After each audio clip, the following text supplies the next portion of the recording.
Welcome to Of Sound Mind and Spirit. I'm Shelley. And I'm Lisa. We're sisters walking together on a journey of faith. We're not perfect. And we definitely don't have all the answers. We're inviting you to walk with us as we explore ways we can better know and grow in our faith together.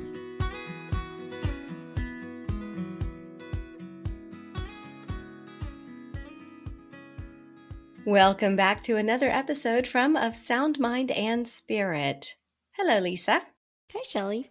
So for today's topic, you and I have been discussing this in advance of recording, and we definitely are coming at this from two completely different viewpoints, and yet two similar viewpoints. I think that's about how we approach all topics, Shelley. Similar, yet different.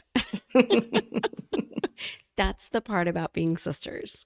Yes, I get the feeling in our conversation before we started recording that we feel a little competitive with one another, and it ties in nicely with today's topic.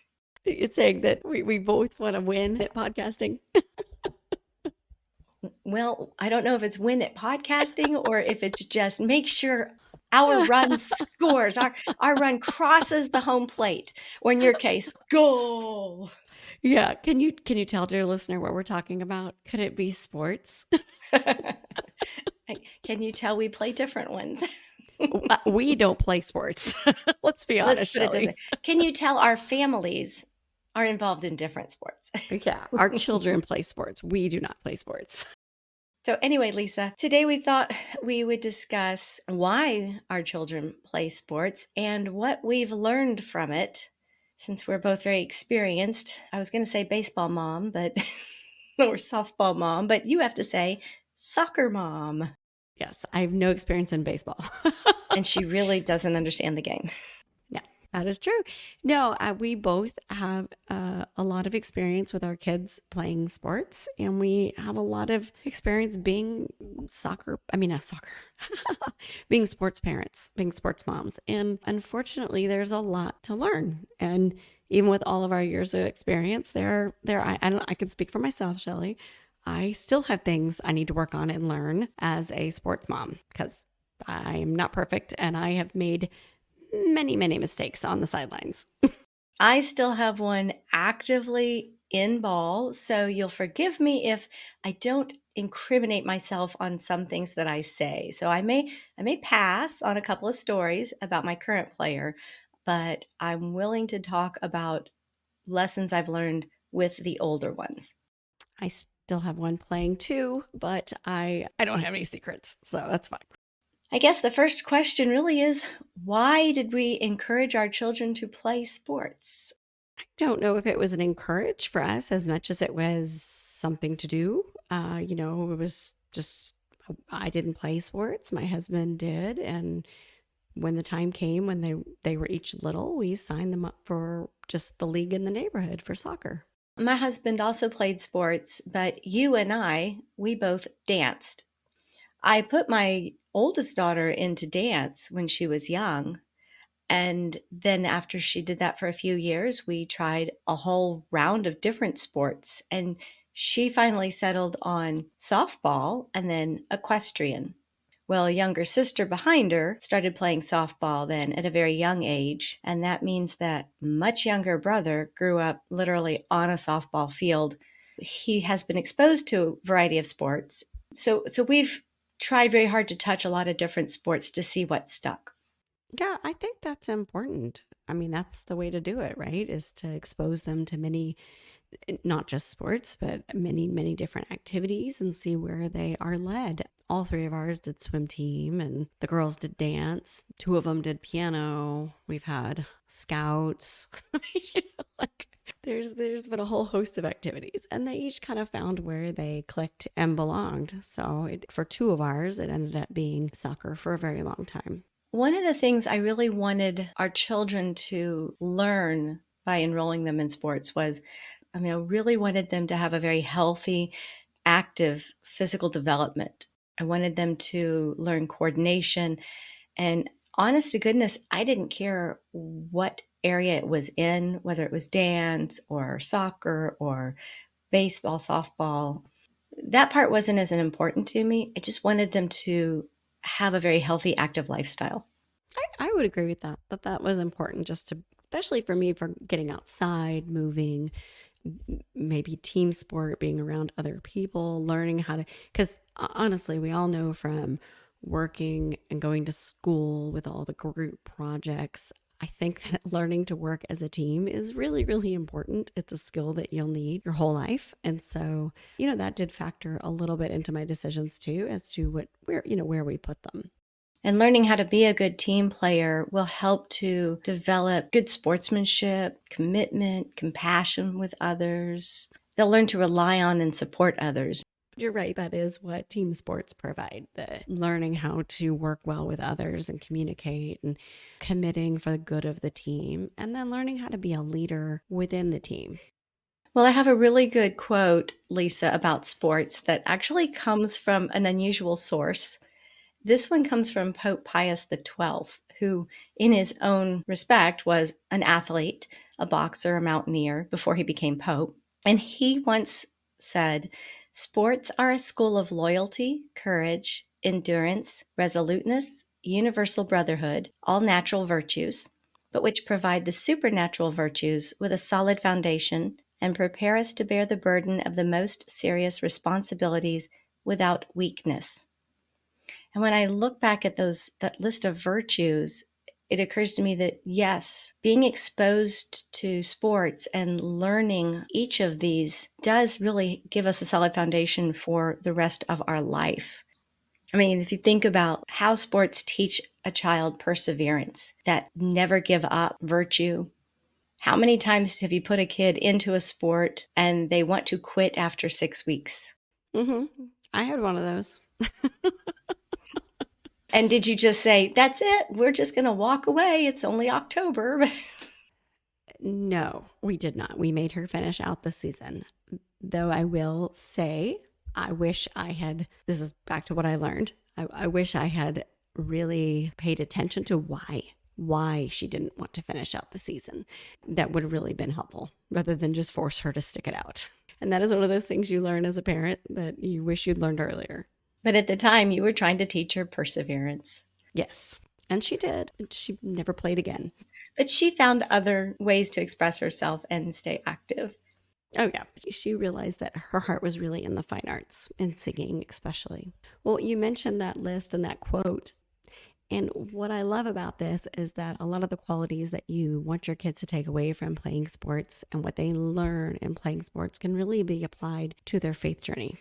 It could be applied to their journey to holiness, to become a follower of Christ, that they need that dedication and commitment and perseverance, and how to pick themselves back up and keep going when things don't go their way. And one of the things you really learn in sports too is sacrifice, and that is very important on our faith journey. So sports is not the only place to learn these things, but it is a valuable lessons that come with playing in sports. Another thing that we discovered very quickly when our kids played sports was how competitive they turned out to be. Really? That surprised you?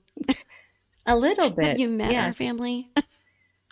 Well, I don't have to take a strengths finders test to tell you that all three of my children would rank very high in competition. And I Yeah. did not. Competition was not one of my strengths. No, but you're very competitive. I am competitive, but it came out really high on all three of my kids, or I'm assuming it will. Yeah, I don't think there was any question that ours would be competitive. So that I could think that's one of the reasons we thought they would really enjoy it. Mm-hmm. Yeah, and I'll just say it. I think that comes from our side of the family. For sure. I think our husbands would agree with us. No. Yeah. I don't know. Yeah, probably. But when you've got super competitive kids and you put them into sports or any competition, you want them to learn how to be a good winner and conversely, how to be a good loser. We were in a major baseball tournament this past weekend and we lost 3 of our 4 games to nationally ranked teams. And what was interesting to me wasn't that we lost the game, it was how they reacted to losing the game. There were some instances where they kind of took the field and they already looked defeated. Like they knew they were playing this super amazing team and they just kind of let it get inside their head. It became a mental game for them, not playing with their abilities, but playing with what they were bringing to it from a mental standpoint. There were many seasons with two of my kids that they lost a lot. I mean, they just lost. They weren't playing nationally ranked teams or anything like y'all were, but they just lost. And it was hard sometimes to see and I'm not calling anybody out on Facebook, but like, there seems to always be like, my kid's the best and my kid always wins. And my kid, my kids weren't. My kids weren't winning all the time. But you know what? They were still learning the lessons they needed to learn. They were still growing as a player and developing. And there's a lot to be learned in losing. Yes. I mean, in life, I hate to spoil it. Spoiler alert, like you're going to fail sometimes. You're going to lose. You're going to not succeed at times. And that's part of what we want them to learn in sports is it's not always about the winning and losing. It's about picking yourself up and how you deal with adversity. How do you take that and grow from it and develop and keep working and grow, all of those things. Yeah, no, we had plenty of seasons where we just didn't win. Mm-hmm. Right. So, and you want to also make sure it doesn't crush them. Playing against a team like y'all did, that they were graceful in their winning, it helps then to help the kids be, I don't say courageous in losing, but it's okay to feel bad about it and to be upset, but not to be defeatist. Right. The thing also about sports and anything else in life, taking a risk, you want them to take the risks. Right. And you want them to challenge themselves. I'm glad we played those higher level teams because it made those boys really dig deep and see how far they could push themselves up to match or meet those boys. Right. You cannot steal the next base if you're too afraid to take the risk of getting thrown out. And that's a lesson I want my kids to learn, which is, yes, you're going to fail, but you're going to fail every single time that you don't take a chance. So, perfect example is that my youngest soccer player, and she in middle school, the PE coach came to her and asked if she would try out for basketball. Now, child has never dribbled a basketball in her life, but she is an athlete, and there's not as many girls as boys in middle school sports. And she didn't try out, and she really didn't tell me because she was afraid. She really didn't know anything about basketball and was scared to go try out. That was 7th grade. And then the next year, the coach asked her again, and she did. And she went and tried out, and by golly, she made the team. Now, she was the worst one out there, and she didn't really always know what she was doing, but she played, and she had fun. She was, a whole new group of friends, new way of doing things. And it was a risk. Like you said, she had the courage to try something new, even though she knew she wasn't going to be the best on the team. But she was on the team, and it was a good experience for her. And now she knows all the rules of the game, and she loves to watch sports as a whole. So now she understands basketball. So it was a great experience for her. So the other thing about trying something and taking that risk and risking failure is, like you mentioned earlier, coming back from it. How do you get back up? How do you get up after you've been tossed off a horse and climb back on and take the jump again, right? My oldest actually did that. Both of our kids have done that. Both of our girls Yeah. have ridden and done that. Yeah. That takes a mental toughness, a mental resilience, and a belief in one's abilities to be able to get up and say, I'm not going to let that deter me from ever getting back on that horse. I'm going to get up, I'm going to get back on, and I'm going to keep trying it Yeah. until I get over the hurdle. And not every person is going to be able to do that every time. And that's okay. It is something that you build up to, you work on. And that's part of youth sports, is that you're constantly working on these skills.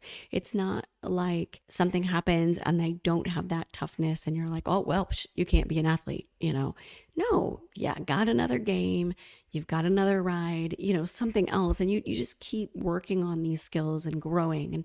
And I will say, especially for I would say for girls, it might be for boys too. I just don't remember it as much. But for girls, they hit that middle school years, and there's a lot of drop in self confidence. It's like there's a natural esteem issues. With girls, like seventh grade is a really tough year for them.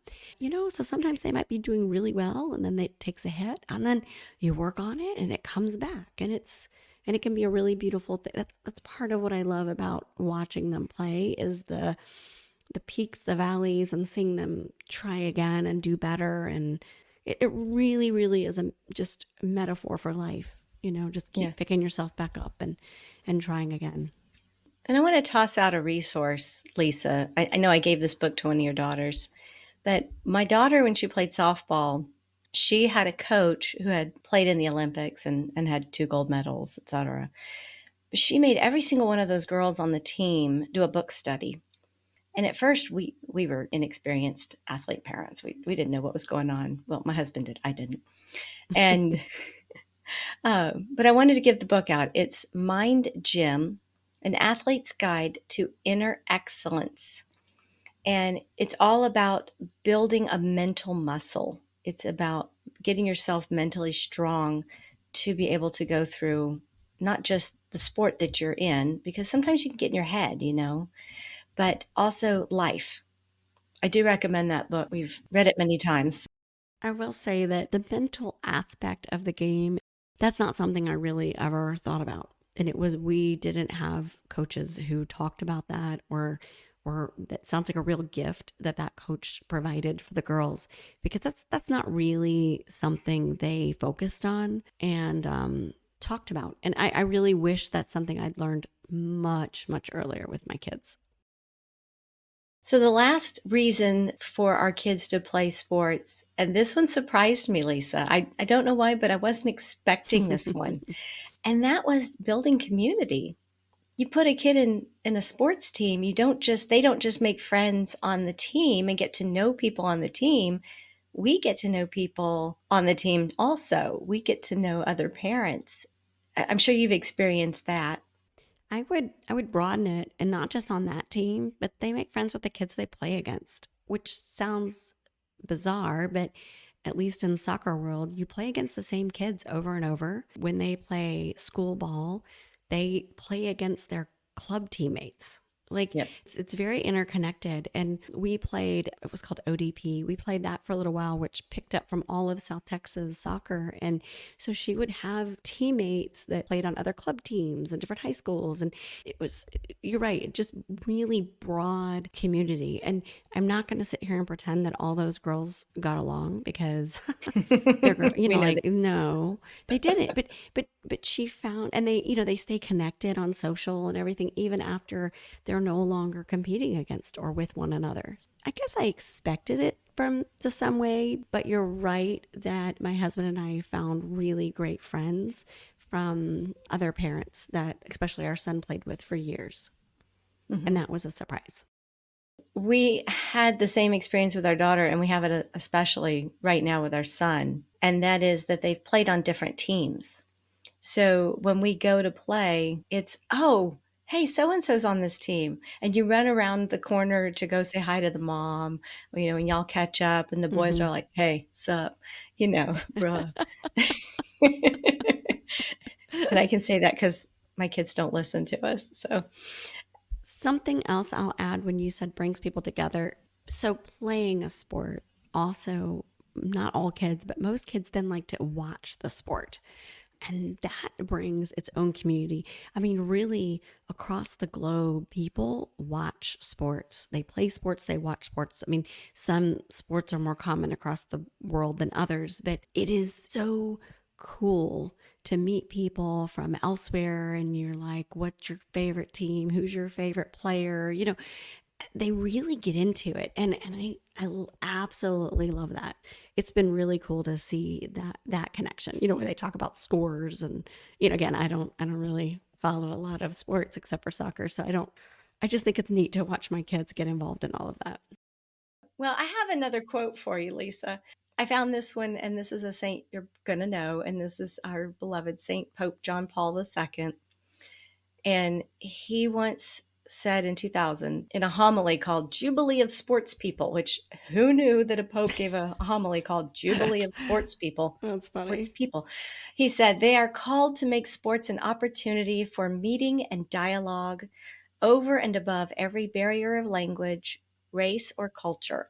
Sports, in fact, can make an effective contribution to peaceful understanding between peoples and to establishing the new civilization of love. And I think that wraps up so well what we were just talking about, Hmm. getting to know people and becoming friends with other people and watching them play throughout these past, what'd you say, 16 years? 18. I've been a 18 sports parent for years. 18 years. Yeah. So I have one more to add to your list about why we want them to play. And Okay. that's joy, just love of the sport and just doing something that they love to do, that they just have fun doing it. You know, when you see your child out there smiling or laughing, high fiving, it's just having fun out there on the field, it just makes you feel good about what they're doing and why you're spending so much time sweating to death in the Houston sun. When they get that first home run, that first home run over the fence. I mean, that is a moment I will never forget, watching my daughter's first home run. Yeah. So when you said that, you're right. We do. We want them to chase joy and achieve it too. And just enjoy themselves because you never know, if they're gonna how long they're gonna be doing it or what's in the plan for them. Okay. So we talked about all the reasons we want and love our kids to play these sports. Did you want to talk about how the impact is on the player and the family now? We're gonna go from pros to decisions. Yes. Yeah. Well, you said decisions, and I was just thinking that some of these decisions you don't make at certain levels, but if you're going to advance to higher competitive teams, these are absolute necessities to discuss and talk about. Actually, I think they apply across all levels to varying extents. And I think it is something that you, as the parent with your child, and then you, as a family unit, sit down and evaluate from time to time. Each season, each year that you move forward or not, you go back and you look at these and you say, okay, where do we stand? What are our goals?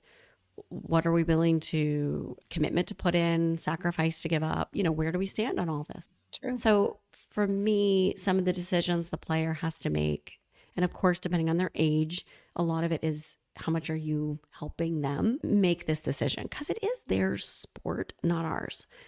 And one is the time commitment. How often not only are they at practice or at a game, but travel time to and from, how many practices, how much time are you going to spend like out in the backyard working on this?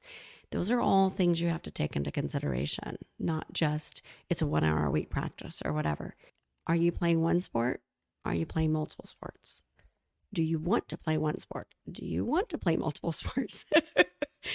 As I've already said, we only played one sport competitively at a time, but my kids did get to play school sports, which was awesome. Absolutely awesome.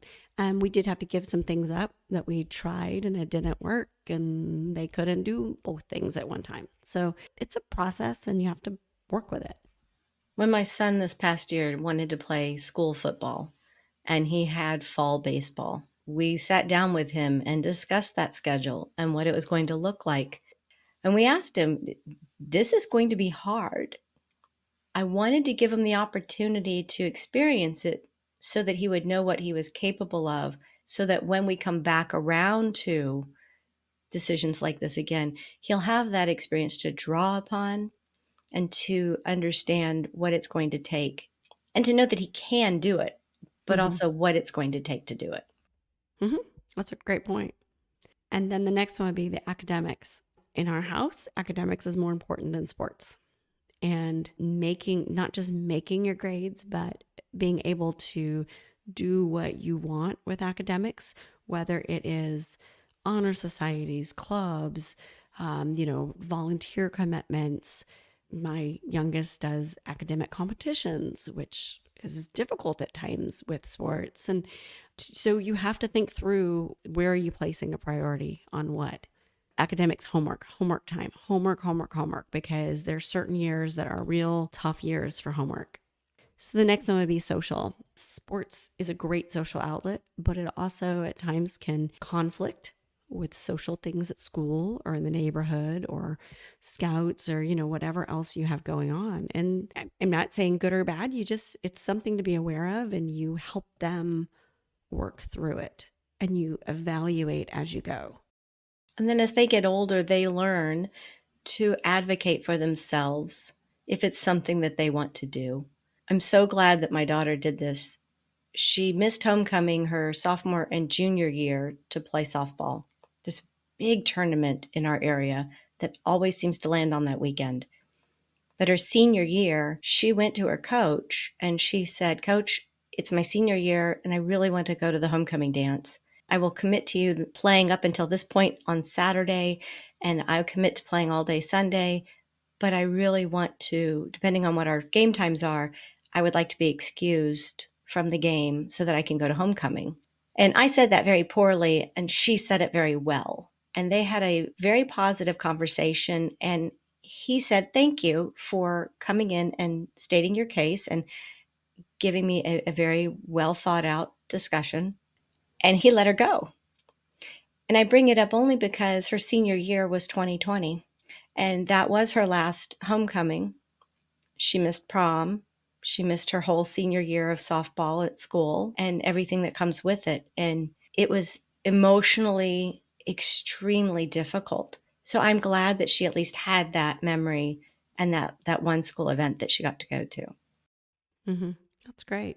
And I love that you mentioned about advocating for themselves, because we didn't talk about that earlier with communication in what they learn, but they do learn how to speak to adults, coaches. They learn how to speak to the teammates and work together, and then how to advocate for what they need and how to ask for help, Mm-hmm.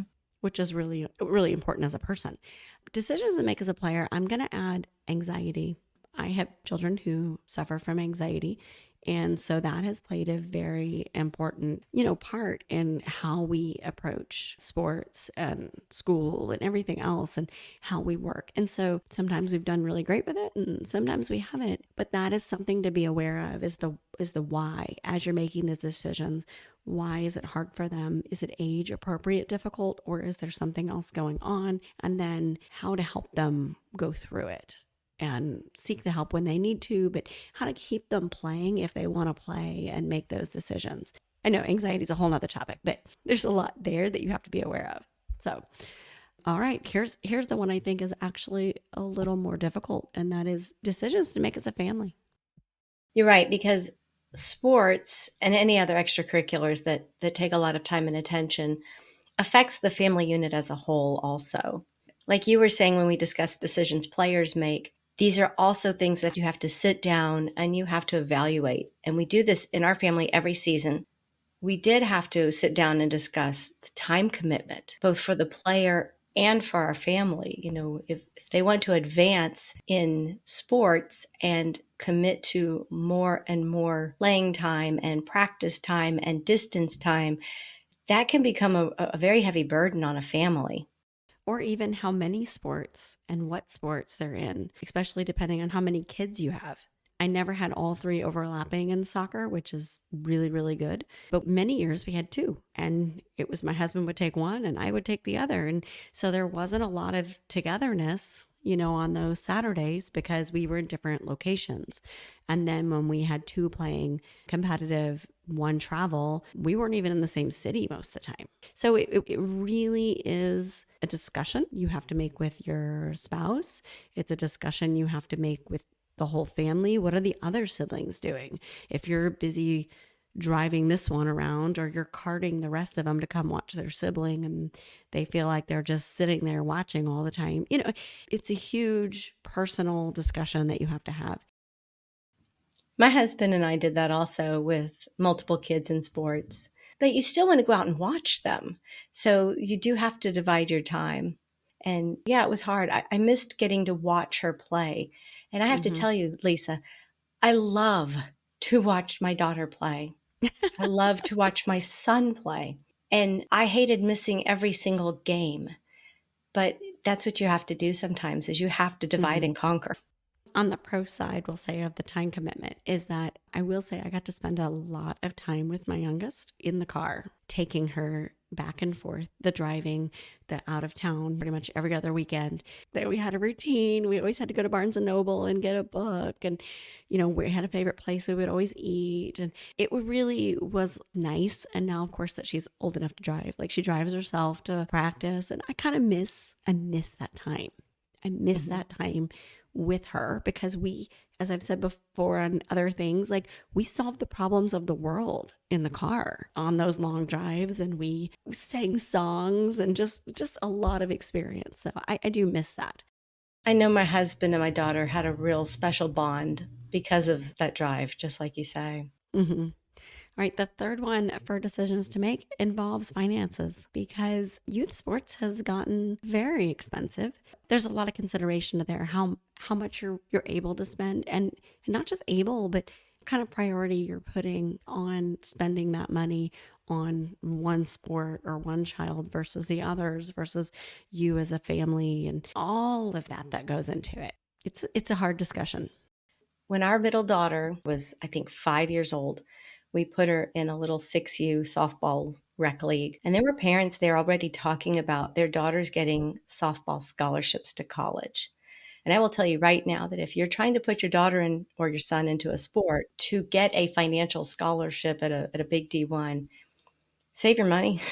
Because if you put the amount of money you are going to spend per month chasing that dream into an investment account and you let it grow for what, 12 years, you will pay for their college.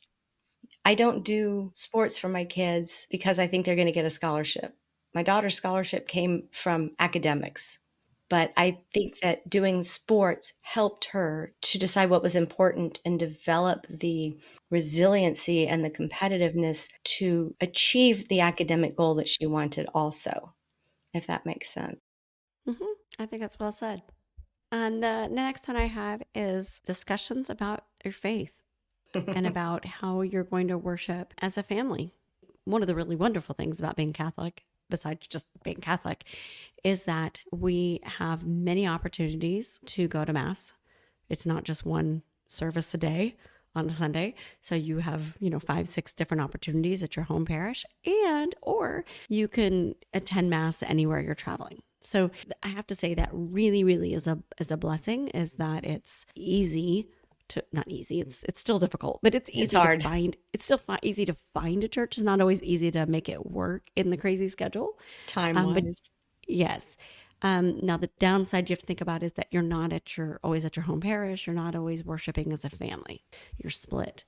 I think we talked about that one in episode 4, Finding Faith on Vacation. I'm pretty confident that I discussed how we found faith while we were traveling for softball, Hmm. baseball I think you did. Hmm. tournaments. So if you're interested in knowing more about that, if you're planning a vacation for the summer and you want to know how to find faith while you're there, go back and listen to episode 4. Yes. Something that we really struggled with was getting our kids to all of their faith formation classes, sacramental prep, all of that, because it often does conflict with sports. And you have to decide where your priorities are. And there were some years the sports took a higher priority than youth ministry, and some years it was most definitely we're skipping whatever and we're going to youth ministry. So that is a discussion you have. Yeah, I agree with all that you just said. Good. So far, we haven't disagreed too much, Shell. What's going on? I think we got it all out of our system before we turned on the recorder. All right, Lisa, because we're going really long on this one, let's do a quick recap in case we need to split this into 2 episodes. I, I, I think we might need to. In this episode, we've been talking about why our kids play sports and why we encourage them to play sports and what kind of decisions they've had to make as players and what kind of decisions we've had to make as families to help them achieve and pursue their dreams of playing the sport. And I think next we want to talk about what we as a parent have learned through trial and error as parenting athletes. But why don't we make this a two-parter? This is the first time we've done this. Yes. And I will be honest, we did not plan this. We just are going too long. And so we'd rather split it so that you get another episode out of it. So we don't have to cut it short. So, what that means is if you like this topic and you want to know what we learned as parents, you want to come back and listen to the second part, which will come out in 2 weeks because we have a special guest for you next week. Which you're going to love. Oh, yeah, you're going to love that one. And even if I don't want to scare anybody off, if you don't have athletes, if you don't have kids in sports, what we're going to talk about, what we've learned, and I'm going to tell you a few of the things I've done really wrong. And you're going to want to hear this. You're going to want to hear it. It involves Scarlett O'Hara and the red dress. I'm just going to say. How's that for a teaser for you? That's a good teaser. It doesn't just apply to sports. It really applies to parenting in general. Things we wish we'd known. So I hope you'll come back in 2 weeks and listen to the rest of this episode. And for now, go hit that like button, subscribe to the podcast, and if you are not subscribed to our email list, please go in the show notes or go to our website, soundmindandspirit.com, and put your name, your email, and you will get a weekly email from us. All right. Talk to y'all later. Thanks. Bye, y'all.